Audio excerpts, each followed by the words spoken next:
After plus two biology സയൻസിൽ 50% and above mark വാങ്ങിച്ച സ്റ്റുഡൻസിന് ചൂസ് ചെയ്യാൻ പറ്റുന്ന ഒരു പാരാമെഡിക്കൽ കോഴ്സാണ് BSc ഡയാലിസിസ് എന്ന് പറയുന്നത്.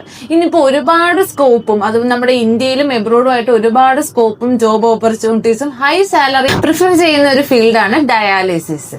നമ്മുടെ ഡയാലിസിസ് ഒന്ന് വളരെ ഇമ്പോർട്ടന്റ് ആയിട്ടുള്ള ഒരു മെഡിക്കൽ പ്രൊസീജിയറാണ്. നമ്മുടെ ശരീരത്തിലെ ഏറ്റവും പ്രധാനപ്പെട്ട ഒരു ഓർഗൻ ആണ് നമ്മുടെ കിഡ്നി എന്ന് പറയുന്നത്, അല്ലെ? അപ്പൊ ഈ ശരീരത്തിലെ മലിനമായിട്ടുള്ള ബ്ലഡ് വെസൽസിനെ എല്ലാം പ്യൂരിഫൈ ചെയ്ത് നല്ല ബ്ലഡിനെ ഡിസ്ട്രിബ്യൂട്ട് ചെയ്യുക എന്നുള്ളതാണ് മെയിൻ ഫംഗ്ഷൻ ആയിട്ട് വരുന്നത്. ഡയാലിസിസിന്റെ മെയിൻ ഒരു ഫംഗ്ഷൻ ആണ് ഇപ്പോൾ ഈ ബ്ലഡിനെ പ്യൂരിഫൈ ചെയ്യുക എന്നുള്ളത്. അപ്പോൾ കിഡ്നി പരമായിട്ടുള്ള എന്തെങ്കിലും ഡിസീസുകൾ വരികയാണെന്നുണ്ടെങ്കിൽ നമുക്ക് ഡയാലിസിസ് അത്യാവശ്യമായിട്ടുള്ള ഒരു കാര്യമാണ്. നമ്മുടെ ലൈഫ് സ്റ്റൈൽസ്, ഫുഡ് ഹാബിറ്റ്സ്, ഇതൊക്കെ പല തരത്തിലുള്ള അസുഖങ്ങളിലേക്ക്, BP, ഡയബറ്റിക്സ്, അതുപോലെ തന്നെ കിഡ്നി പരമായിട്ടുള്ള ഒരുപാട് അസുഖങ്ങളിലേക്ക് കൊണ്ടെത്തിക്കുന്നുണ്ട്.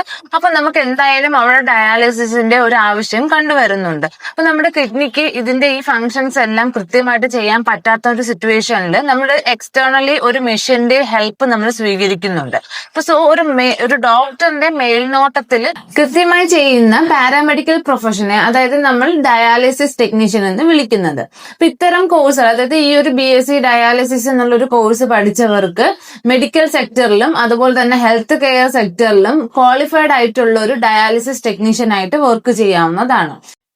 ഡയാലിസിസ് എന്നുള്ളൊരു പ്രോസസ്സിൽ നമ്മൾ പല തരത്തിലുള്ള മെഷീൻസ് യൂസ് ചെയ്യാനും പ്രൊഫഷണലി ഹാൻഡിൽ ചെയ്യാനും ഒരുപാട് ആൾക്കാർ അസൈൻ ചെയ്തിട്ടുണ്ട്. അപ്പൊ ഇത്തരത്തിലുള്ള ആൾക്കാർ എല്ലാം ഈ ഡയാലിസിസ് ടെക്നോളജി എന്നുള്ളൊരു കോഴ്സ് കംപ്ലീറ്റ് ചെയ്തവരായിരിക്കും. അപ്പൊ ഇത്തരം ഫീൽഡിൽ ഈ ഒരു കോഴ്സ് പഠിച്ചവർക്കായിരിക്കും ജോബ് റോളായിട്ട് ലഭിക്കുന്നത്.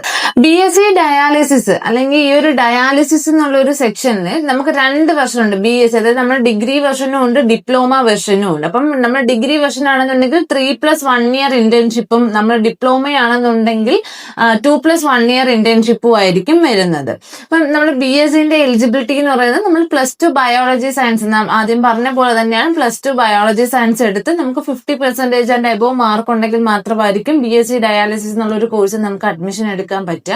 ഇനി ഈ ഒരു കോഴ്സിന് ശേഷം നമുക്കിപ്പം ജോബ് ഓപ്പർച്യൂണിറ്റീസും വേക്കൻസീസിനെ കുറിച്ച് പറയുകയാണെന്നുണ്ടെങ്കിൽ നേരത്തെ പറഞ്ഞ പോലെ തന്നെയാണ്, നമുക്ക് ഇന്ത്യയിലും എബ്രോഡും ഒരുപാട് ജോബ് വേക്കൻസീസ് കണ്ടുവരുന്ന ഒരു ഫീൽഡ് തന്നെയാണ് ഡയാലിസിസ് എന്ന് പറയുന്നത്. അല്ലെങ്കിൽ ഒരു ഡയാലിസിസ് ടെക്നീഷ്യൻ ആയിട്ടോ അല്ലെങ്കിൽ ഒരു ഡയാലിസിസ് തെറാപ്പിസ്റ്റ് ആയിട്ടോ നമുക്കൊരു ഹോസ്പിറ്റലിലോ ക്ലിനിക്കൽസിലോ ഡയാലിസിസ് സെന്റേഴ്സിലോ ഒക്കെ ആയിട്ട് നമുക്ക് വർക്ക് ചെയ്യാവുന്നതാണ്. ഹൈ സാലറിയും പ്രിഫർ ചെയ്യുന്ന ഒരു ഫീൽഡ് തന്നെയാണിത്. നമുക്ക് ഈ ഒരു കോഴ്സ്, നമുക്ക് BSc ഡയാലിസിസ് എന്നുള്ളൊരു കോഴ്സ് കേരളത്തിലുപരി നമുക്ക് ഔട്ട്സൈഡ് കേരളയാണ്, നമ്മൾ നിയർ ബൈ സ്റ്റേറ്റ്സ് ആയിട്ടുള്ള തമിഴ്നാട്, കർണാടക എന്നീ റീജിയനിലാണ് ഒരുപാട് കോളേജസിൽ, അതും ഓൺ ഹോസ്പിറ്റൽ ഫെസിലിറ്റിയോടുള്ള കോളേജസ് ആണ് ഇന്ന് കണ്ടുവരുന്നത്. നമ്മുടെ തമിഴ്നാടാണെന്നുണ്ടെങ്കിൽ ഡോക്ടർ MGR യൂണിവേഴ്സിറ്റിന്റെ അണ്ടറിലും, അതുപോലെ കർണാടക ആണെന്നുണ്ടെങ്കിൽ രാജീവ് ഗാന്ധി യൂണിവേഴ്സിറ്റി അണ്ടറിലും ആയിരിക്കും വരുന്നത്. +2 ശേഷം ഈ ഒരു കോഴ്സ് ചൂസ് ചെയ്യുക, അതായത് BSc ഡയാലിസിസ് എന്നുള്ള ഒരു കോഴ്സ് ചൂസ് ചെയ്യാൻ ആഗ്രഹിക്കുന്ന സ്റ്റുഡൻസ് ആണ് നിങ്ങളെന്നുണ്ടെങ്കിൽ ഇപ്പോൾ തന്നെ സ്ക്രീനിൽ കാണാൻ നമ്പറിൽ കോൺടാക്ട് ചെയ്യുക.